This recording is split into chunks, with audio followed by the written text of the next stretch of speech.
All right, so, whoops. That's everything you're gonna see. See if that works. No, that's not what I want. See, Jonathan, I can't really operate this stuff without your help. No, I got it, so, no. How do I make it go to, thank you. There you go. From the beginning, in the beginning, there was methodology. Okay.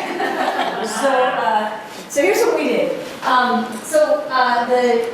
Toby talked a lot about the work that was done overall, really looking at, there was an interest in really looking at the impact of ADR across the state since there had been such a significant investment by the judiciary. What we wanted to do was do a comparative analysis, what is the impact of ADR? And in other areas, in the criminal misdemeanor context, in the civil day trial context, we were able to look at this comparison with a group that got ADR and a group that did not get ADR. And when you have folks who got it and folks who didn't, we can say here's the impact of getting it. In the context of the family court, we couldn't do that, right? Because it was an ethical dilemma, because to do that, to have folks who don't get it, would mean that all these people who have been getting it now, since it's been the rule that everybody gets it, we would take a bunch of them and be like, psych, you guys don't get it, you're the control group. And then we would compare our treatment to our control group. So we did not do that. So this study does not try to look at what is the impact of ADR on families.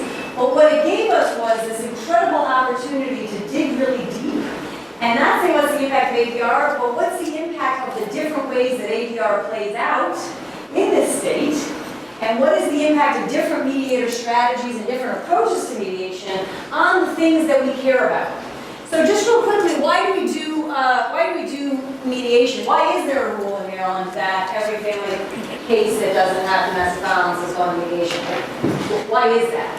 Why in family law do we think that's a good idea? That's a question that you can answer. That's not yes. 5 less than 500 children. Okay, so there's the sense that we're going to diminish the negative impact on children. We heard a little bit about this earlier today in lunchtime. Why else? Yeah. Judicial efficiency. So efficiency is a piece of it. Yeah. Why else? Ownership. So parents' ability to follow through on the agreement that they get. Yeah, they're more likely to follow through if they make the decision versus somebody. Follow through, and yes, and all that, the efficiency for the judicial system. And then the other piece is that we think parents' ability to continue to work together may be better if they go through the collaborative process. So the question then is, does anything that we do that we call mediation have all those impacts? Or are there certain things that we do in mediation that are going to be more likely to affect efficiency, be more likely to support people's ability to make decisions collaboratively, be more likely to affect their ability to co-parent long-term? And so that's what we wanted to know. Does this happen on its own? It does go back. Okay. So I do have to do a little lesson in statistics, which is it's great when you get the after lunch spot. I'm going to love it. Yeah. Okay. So we got to do a little lesson in statistics to figure because otherwise what happens every time I start this presentation or get asked to be on panel, people are like, can you skip all the methodology stuff and just jump to the outcomes? And I could, but if I did that, then I get to the outcomes and people are like, yeah, but didn't that happen because of this, this, and this? So I do have to do a little bit of a lesson in statistics. So we need a ton of data to do this. So we followed 300 cases. I want to get to, okay. So now Wendy talked a little bit about this. We did some of this with our folks. So what we wanted to do was look at real life cases. We looked at them in Baltimore County, where they have staff mediators. We looked at them in Anne Arundel County, where there were roster mediators and community mediation centers. And we looked at them in Charles County, where there was a roster mediator. So we had sort of different, parts of the state, different models of different program models. And then we got participants who were surprisingly cooperative, as Wendy said, and we interviewed them before we started the process, right? So we want some kind of baseline of how much do you hate each other, right? We want to know that. We want to know attitudes towards each other. How well do you think you can work together in the best interest of your child? So these attitudinal measures that we're going to use both to control for those factors in our analysis, but also so we can measure the shifts from before to later in the process. So we do the surveys before the ADR process. Then, my favorite one, incidentally, this is my favorite question that we ask, that we measure sort of from before to after and then several months later. We ask people to rate on a 1 to 5 scale the answer to this question, the other person needs to learn they're wrong. Right? When you think about yourself in conflict, like when I'm in conflict and I'm like my healthy, good mediator self, I'm like, oh yeah, different perspective, let me work on understanding. When I'm like my reptile brain self, I'm like, not only is he wrong, he needs to learn he's wrong, and anything can happen until he learns he's wrong. So we're measuring, these are the kinds of questions that we're asking, we're going to lay sort of terms to get at where are people's heads in terms of this happening. Okay, so we ask those questions before. Then we watch, that's staged, as you might imagine. It didn't actually look like that, and we didn't actually take pictures, but then we watch the real mediations happen, and we coded what the mediators and participants were doing. I'm going to come back and say more about that in a second. And then we did the surveys after the mediation was done. So now we have, and that would be whether it was one session or multiple sessions at the end of the whole thing. And then we followed up with folks 3 to 6 months later with additional surveys so that we could see, this is, it was actually 3 months in the civil courts, it was 6 months for the family court. So then we followed up with folks 6 months later in the family court cases so we could see the shifts that happened from before to after the mediation and then from before the mediation to 6 months later. So we can see which of those shifts kind of are happening long term. Then we look at archival data, so we want to know on the court efficiency side of things, a lot of cases get settled, whether through mediation or settlement conference or just direct negotiation before they get to trial. But does the different strategies actually make a difference, not just on did it get settled that day, but does it come back in the next 12 months with additional contested modifications or adversarial motions? So we look at the archival data. So for the behavior coding, we have just two, yes. Two of our coders are here today, so they're going to keep me honest. So Gretchen and Emma got to do this. We developed through looking at, well, I'm not going to go into the development. Trust that it was an intense development. What we did was we developed a set of codes. There's 25 mediator codes. So that every time a mediator used a certain strategy, it would get coded. So if a mediator reflected a feeling, it sounds like you feel hurt, there would be a code for feeling. And if a mediator said, what do you think that you guys could do about this situation? There would be a code for a mediator asks for suggestion. If a mediator said, really on these cases, what the court's likely to say is there's a code for mediator legal advice or legal analysis. So these are some of the examples over here. But then the other thing we need to know is what were the participants doing, right? Because if a mediator, and this is the tricky piece, because if we find out, when mediators, ask people their ideas, people do really well. But if mediators are only asking people ideas when it's already a love fest, then it doesn't help us to know that, right? Because it was a love fest that caused them to do well. It wasn't that mediators asked that caused them to do well. So we need to know what the participants are doing so we can hold constant for that. We can take care of that essentially in the way that we're doing our analysis.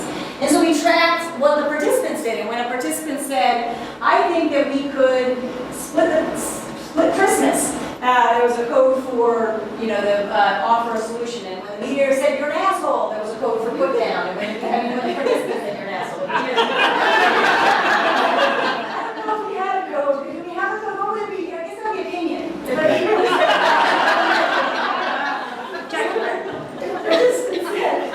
we had a put down code, we had I'm not going to actually show that. That's our coding strategy.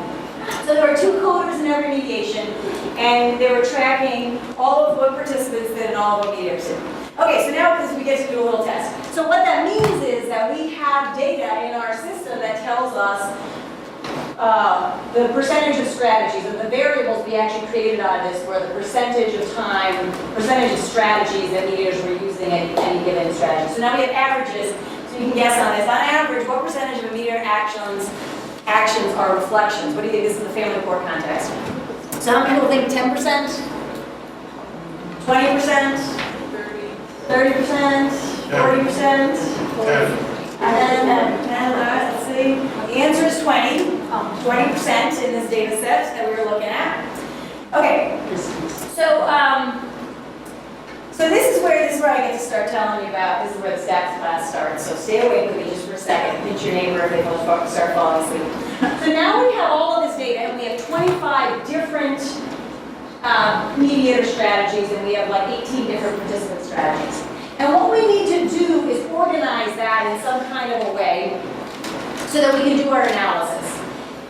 So we use what's called factor analysis, and the idea behind factor analysis, the idea behind factor analysis is that even when you're looking at a lot of behaviors, those behaviors can organize in a way that makes sense. There we go. Okay. And so if we were looking at those 6, this is now sitting at a table having lunch kind of a context. You might what we can do is take those behaviors that we have. Now this makes sense intuitively, but what factor analysis lets us do is ask essentially a statistical package to tell us which behaviors group together.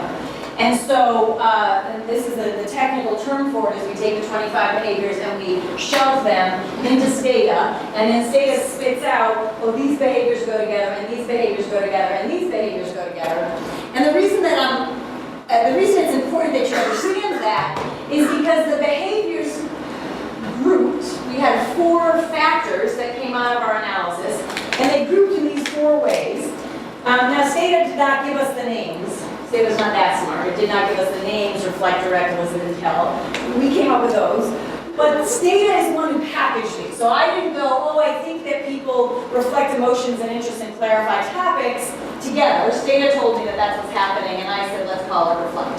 And Stata told me that introducing and enforcing guidelines, explaining one participant's behavior, comments to another, and advocating for one participant's ideas go together, and I called it direct. And elicit is about asking people for their ideas and summarizing those ideas, and tell is about sharing opinion and offering solutions, assessing legal positions. So one of the things I want to be really careful about, and it's important for you to understand before we start talking about what we found about these different areas, is that these are not types of mediators, and they're not types of approaches. They're sets of strategies that got used together.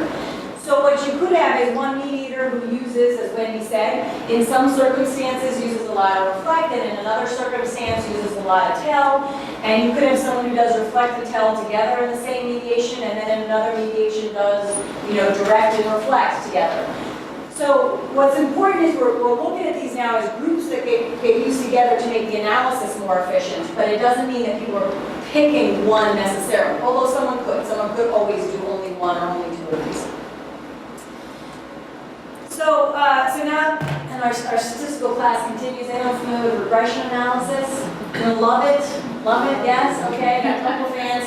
Okay, so quickly, this is also important because what we want to know is, how does this mediator strategy, right? I'm going to reflect, I'm going to tell, I'm going to give an opinion, affect this outcome, right? Parents have an ability to work better together, or they do or don't come back to court. Like that's the connection I'm trying to figure out. Whoops, wrong way. Sorry, there we go. Okay, does this affect this, right? That's what I want to know. But there's a whole bunch of other things that might affect that. So parents' ability to work together is not only affected by the fact that the mediator did a ton of reflecting in that mediation. It also is affected by the history of the relationship, by how much they screamed and yelled at each other during that mediation, by how many times the police were called, by how old the children are. There's a bunch of stuff that might also affect those outcomes. And so what regression analysis lets us do is it lets us isolate. So say, do you remember what the technical term is? Shove. Yes. So we take all of that information and shove it into the data, and Stata spits back out and says, this is the impact of that mediator strategy. So it's called holding constant for the other things, which basically means it's breaking up, like here's the impact of the age of the children, and this amount of the difference is because of the history of the relationship, and this amount of the difference is because of this, and this amount of the difference is because of how much reflecting a mediator did. right? That's essentially what it's doing for us now. All right, and anyone who wants to discuss regression analysis at greater detail, I would love to do that. Really, seriously. It's not scary, but I would. Okay. That's what I keep getting this thing underneath here. That's fine. Okay, so it lets us, even though there's this extra button that pushes them forward. Okay, okay, so that's what we're looking at. So now I'm going to start, so now we're going to sort of start going through, if you remember back to those 4 sets of strategies, what the short-term and then the long-term impact of each of them is. So,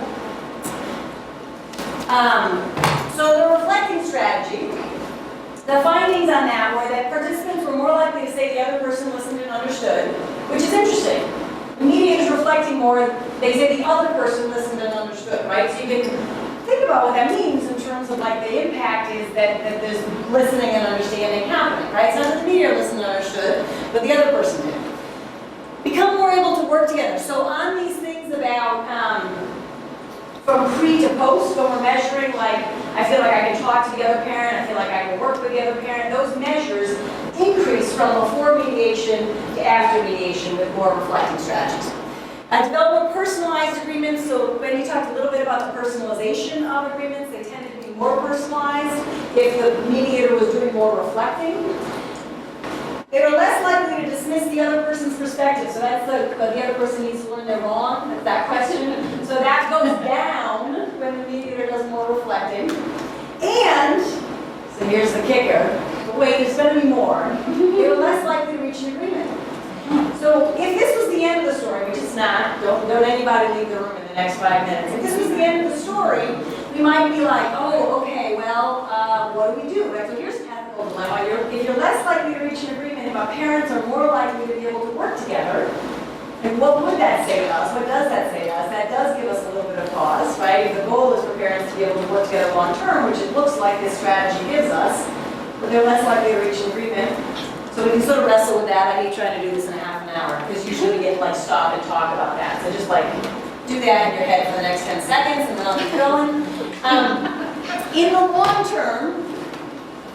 long term, the reflect strategy, so this is now 6 months later, so we're looking at from before the mediation to 6 months later. The more reflecting that the mediator did, participants were more likely to report they can talk about their concerns with the other parent and work as a team raising their child, that they're more likely to be able to prioritize their children's needs, the desire to have a positive relationship with the other parent, and willingness to consider the other parent's perspective. And that's not just a 6 month later thing, right? That's a shift from before the mediation to that 6 month later point. And these were the outcomes that were tied to reflecting. And in fact, reflect was the only mediator strategy that had long-term impacts, which, again, coming back to the agreement piece, would give us pause again. Like, do we want to, well, maybe we should be sacrificing agreements to have these kinds of, it doesn't mean people aren't getting any agreements. It just means they're less likely to have the agreements if they're primarily reflecting. Okay. Here's the other ones. Okay. So those are the reflecting ones. Sorry, I can't remember if I got it. That's right. I got to get into that. Okay. In the short term, the direct strategies, participants were less likely to report that the mediator listened to them and respected them. They're less likely to report that. The illicit strategies, mediators were more likely to reach an agreement, participants were more likely to reach an agreement, say the other person listened and understood, become clearer about their desires, say the underlying issues came out, and become more able to work together. And then the tail strategies didn't have any statistically significant impact one way or the other. Oh my God. Is that my 15? Okay. You're 18 now. 18. Right. Didn't have any statistically significant impact, positive or negative.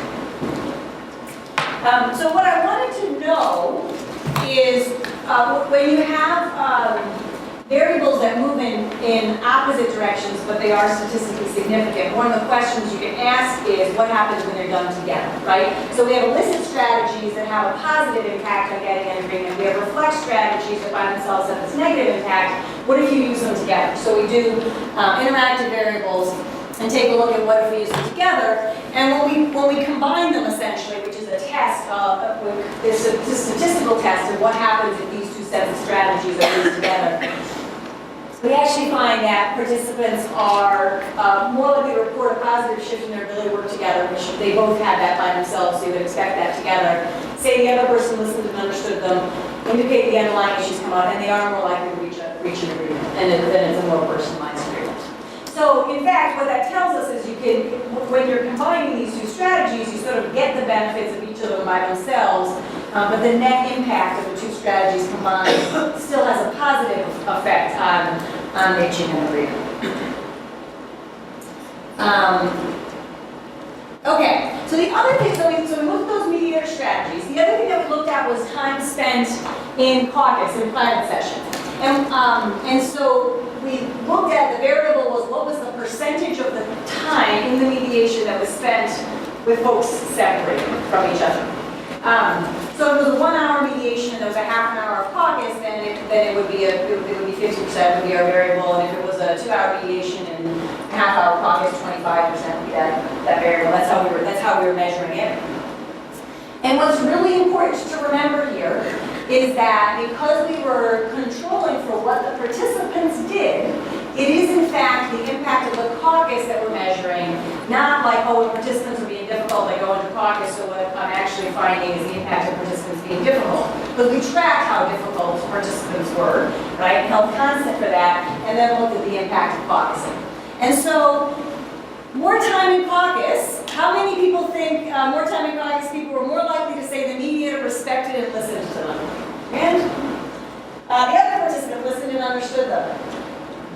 No, indeed. They're more likely to feel hopeless about the situation after the mediation than they did before. Someone seen the presentation before? They're more likely to feel less likely. Okay, this is the tricky one. They're less likely to believe they can work with the other parent, is essentially what. Less likely to work with the parent. Yeah? Okay? And here's what's interesting. It is A, C, and D. So now what's most interesting to me about this is, oh, that's not on there yet. Okay. So here's what so they love the mediator, right? I mean, think about it. I can't stand the other parent, and this person's going to now sit with me while I tell him what a jerk the other parent is, cry to me for a long time. I'm going to say the mediator respected and listened to me, absolutely. And that other jerk, like, I mean, we all need this. You know, the process was great, thank you, but we'd never work with people like him. But thank you so much for your time. And that's essentially what's happening. We love the mediator more and more, and we are more hopeless about the possibility of working things out with this other parent. But here's why this is particularly dangerous, I think. So we need to know this, but the kind of dangerous feedback loop that this is telling us about is that as mediators, if all I ever get as feedback is the evaluation forms people give me after I finish mediating, they love me.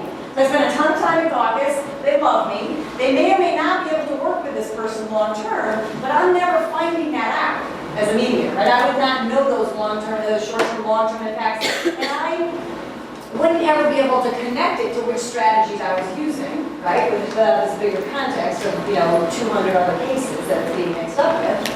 And so all I'm getting as feedback is how great it was. And so the feedback loop for the individual mediator, even if they're trying to be reflective, people might be referring their friends and family to me because my ex-husband was a jerk with the mediator. Listen, they were great, they did their best. And so there's this really problematic feedback loop, and it's something for us to think about as a field. And I think it's also a reason to continue doing this kind of research because the individual feedback the mediator might get may be very different from understanding the overall impact long-term on people's ability to work together. Yeah. Is the reciprocal true that the less time you spend in caucus, the more hopeful they are? Yeah. Yeah, so it's both, right? So the more time in caucus, less hopeful, less time in caucus. I just want to make sure. Then the directive strategies in the long term,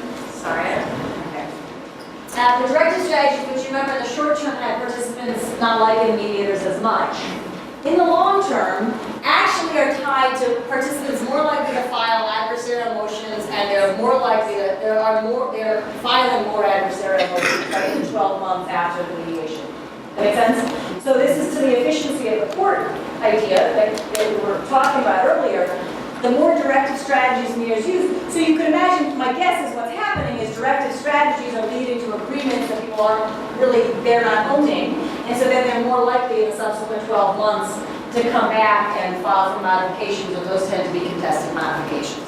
So adversarial, there's so many different motions folks can file. This is all like family court, people see those already, but sometimes we don't, people don't. So we just kind of grouped every motion that wasn't sort of uncontested, we grouped them as adversarial motions, and that's what that means. Okay, that was the stuff I talked about. I'm going to go through this quickly. Parenting classes, so this was the question. So in the short term, I should say short term, I'm sorry about that at the beginning. In the short term, didn't affect a lot of the outcomes of interest. But in the long term, so this is now the 6 month later follow-up surveys that we're doing, people who had a parenting class before the mediation, that's what this question was, who had a parenting class before the mediation were more likely to increase their sense of the need to prioritize the children's needs, the desire for the positive relationship with the other parent, and willingness to consider the other parent's perspective. So there you go, Wendy. Happier with that? Yes. Wendy read a short-term outcome, and she was like, what? That's not possible. So it's kind of interesting that we don't see a real, there's a couple of things that we see sort of in the short term that aren't really impactful in terms of their ability to co-parent. Some comments on the mediation. But in the long term, we do see this impact on their ability to co-parent. Two other kind of interesting findings. We asked the participants before the mediation started, how convenient is this location for you? Like scale 1 to 5, convenient, not convenient. Before the mediation started. So we're not getting like afterwards they were kind of pissy, yeah, stuck together too. Before it started, we asked them that, and then we found that the more convenient they thought the location was, the more likely they were to get an agreement in that process. This again is what we found for all the other things that are going on. And then people who were members of MPME, which was a lot in this data set, was like 80% of the cases were mediated by people who were members of MPME. But they tend to get more personalized agreements. So what it means, that's what you get to figure out. And so that's where, so as Toby said, that's where the reports are. The report that's up there right this minute is just the short-term results. So I've been saying, talking about short-term and talking about long-term results. The report that's there right now is just the short-term results. The long-term results are sitting on someone's desk, waiting for them to sign up, but they're done. They'll be there soon. And so, but if anyone is looking for them now or has questions or needs to use it like in the next 2 months, I can get to it. More detailed information. And I got your questions and all something again. Yeah, you finished with 3 minutes to spare. I should have spent more time talking about regression analysis. You should have.